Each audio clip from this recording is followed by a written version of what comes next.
La situation dans l'Est de la République démocratique du Congo RDC reste alarmante dans un contexte de violences persistantes, a déclaré l'envoyé spécial de l'ONU pour la région des Grands Lacs d'Afrique lors de son exposé au Conseil de sécurité mardi. La violence est alimentée à la fois par le groupe armé M23 qui continue d'étendre son territoire et par les forces démocratiques alliées ADF, dont les liens terroristes et les attaques contre les civils à Ituri et au Nord Kivu menacent la région selon M. Xian. La RDC est désormais le deuxième pays qui compte le plus grand nombre de personnes déplacées après le Soudan.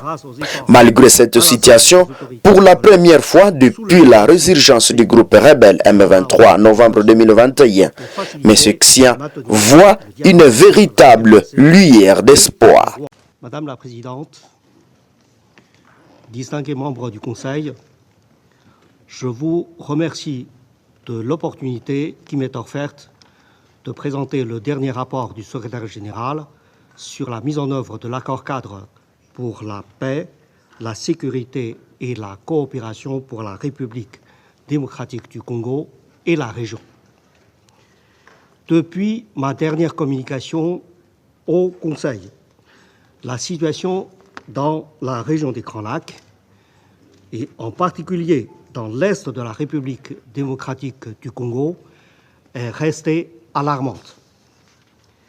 Le mouvement du M23 du 23 mars a poursuivi son expansion territoriale et contrôle actuellement plus de territoires qu'il ne l'avait fait en 2012. En même temps, je demeure vivement préoccupé par la poursuite des activités des ADF qui ont multiplié les attaques contre les populations civiles dans les provinces de l'Ituri et du Nord Kivu. Les ramifications terroristes de l'ADF représentent une menace réelle pour toute la sous-région. Ces développements ont eu des conséquences dévastatrices pour les populations civiles, avec de nouveaux déplacements massifs, plaçant ainsi la RDC au rang de deuxième pays au monde ayant le plus grand nombre de personnes déplacées après le Soudan. Un triste record doit tous nous interpeller afin d'accroître notre action collective sur le plan diplomatique et humanitaire pour faire taire définitivement les armes et permettre aux Congolais et Congolaises de rentrer chez eux en toute sécurité et dans la dignité. Tant que nous n'atteindrons pas cet objectif, ce sont les populations civiles qui continueront de payer le lourd tribut de la guerre au quotidien. Pertes en vie humaine, violences sexuelles, problèmes sanitaires et de malnutrition dans les sites de personnes déplacées, sans oublier la pression socio-économique générée par la guerre dans les populations. La persistance de cette situation a aussi contribué à la dégradation des relations entre certains États de la région, perpétuant ainsi une atmosphère régionale de tension et de suspicion. Madame la Présidente, en dépit de ce tableau sombre, j'entrevois une véritable lueur d'espoir pour la première fois depuis le début de la crise et la résurgence du M23 en novembre 2021. En effet, après ma dernière tournée dans la région qui m'a conduit successivement à Bujumbura, Kampala, Kigali, Kinshasa et Luanda, je peux témoigner que les récents pourparlers de paix dans le cadre du processus de Luanda sont encourageants et constituent une étape importante pour faire taire les armes et parvenir à une paix durable. L'accord de cessez-le-feu, signé le 30 juillet dernier sous les auspices de l'Angola, a contribué à une accalmie relative et semble, malgré quelques escarmouches, être largement respecté. Ces développements majeurs ont été rendus possibles grâce aux efforts inlassables des autorités angolaises sous le leadership du président João Lourenço pour faciliter et maintenir le dialogue entre la RDC et le Rwanda. Nous devons donc œuvrer collectivement pour garantir et préserver les acquis obtenus à ce jour. Je tiens à féliciter vivement le médiateur et les parties engagées dans le processus de Luanda.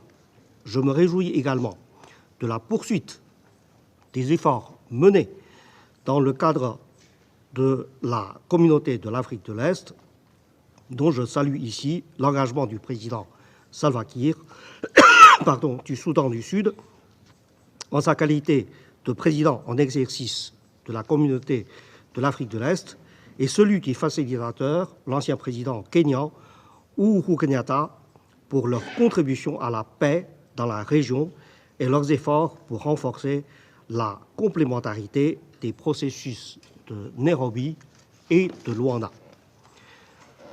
Comme dans tout processus de médiation, nous savons que le chemin vers la conclusion d'un accord final est long et semé d'embûches. Mais nous devons continuer à soutenir ces processus de paix et à encourager les parties à privilégier la voie du dialogue, exercer la retenue et maintenir un engagement constructif pour parvenir à une paix définitive.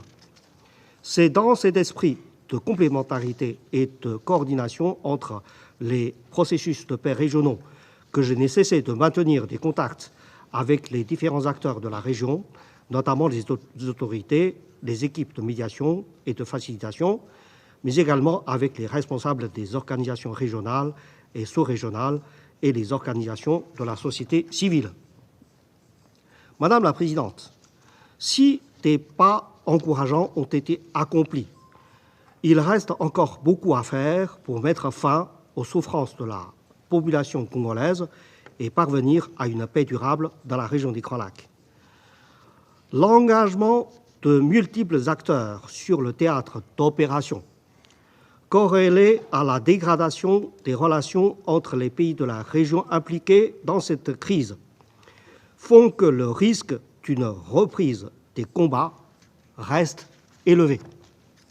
C'est pourquoi je lance un appel solennel au Conseil de sécurité pour ne pas oublier la crise dans cette région et déployer tous les efforts nécessaires pour que le cessez-le-feu perdure dans l'est de la RDC et aboutisse à la signature d'un accord de paix global entre les parties.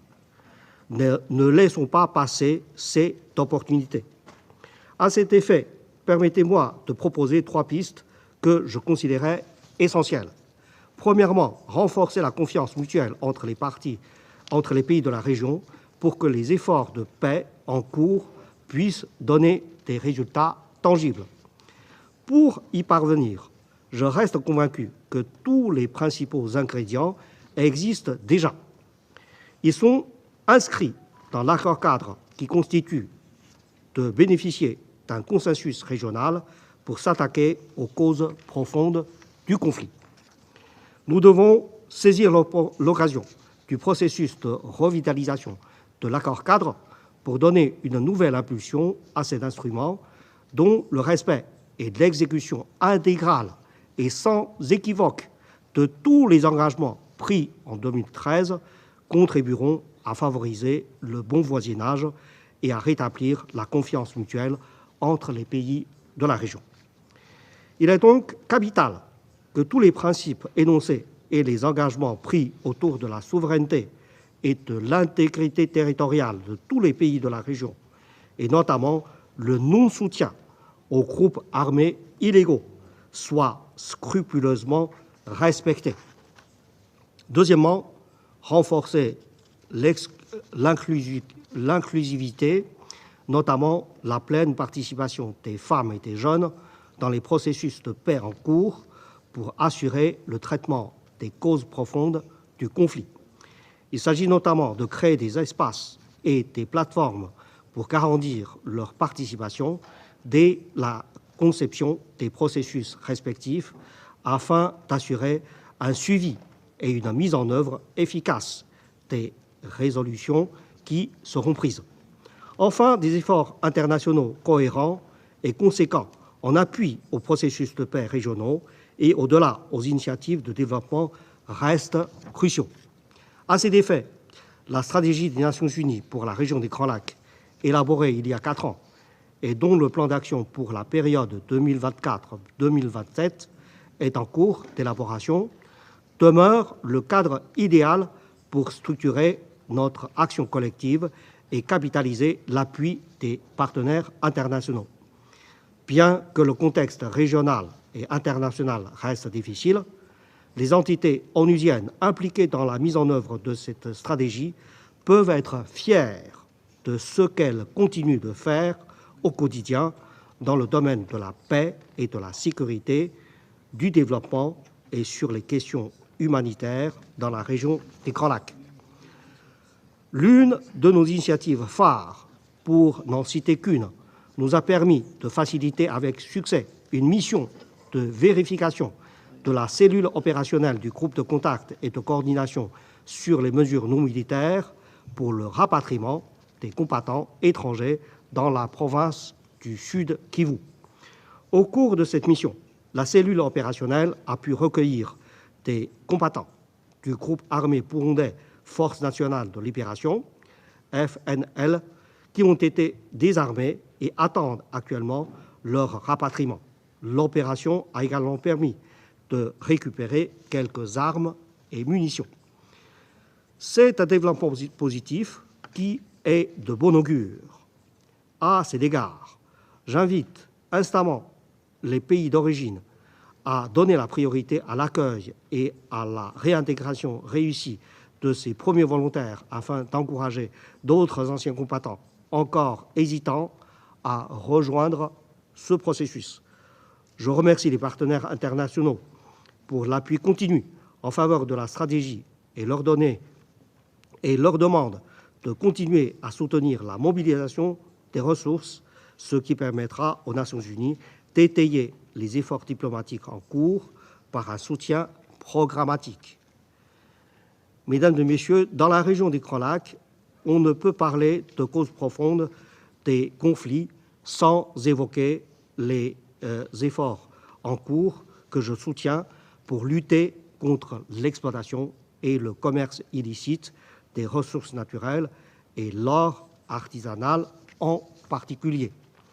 J'ai poursuivi à cet effet des initiatives conjointes avec le secrétaire exécutif de la Conférence internationale sur la région des Grands Lacs, CIRGL, visant à mobiliser les partenaires en vue d'un soutien accru en faveur de la gouvernance transparente et la traçabilité des minerais stratégiques, avec pour objectif de couper le lien entre ces ressources de grande valeur et les groupes armés actifs dans l'est de la RDC.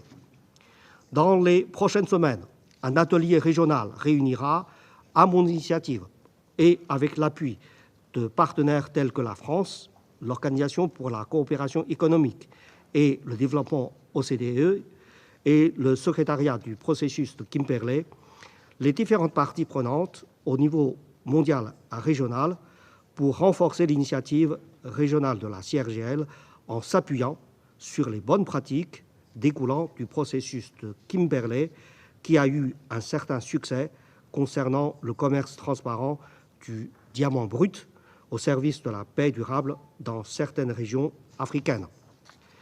Madame la Présidente, distingués membres du Conseil, alors que le sommet de l'avenir s'est conclu sur un nouveau consensus mondial porteur d'espoir, nous avons accepté de nouveau la responsabilité collective de ne plus accepter la souffrance de la population civile prise dans des conflits incessants. Saisissons donc les opportunités offertes par le processus de Luanda et la revitalisation de l'accord-cadre pour faire avancer les solutions politiques à cette crise et mettre fin aux souffrances des populations meurtries depuis tant d'années. Je compte sur le soutien précieux des membres de ce Conseil pour donner une chance aux efforts de paix et faire taire définitivement les armes dans l'Est de la RDC. Je vous remercie de votre aimable attention.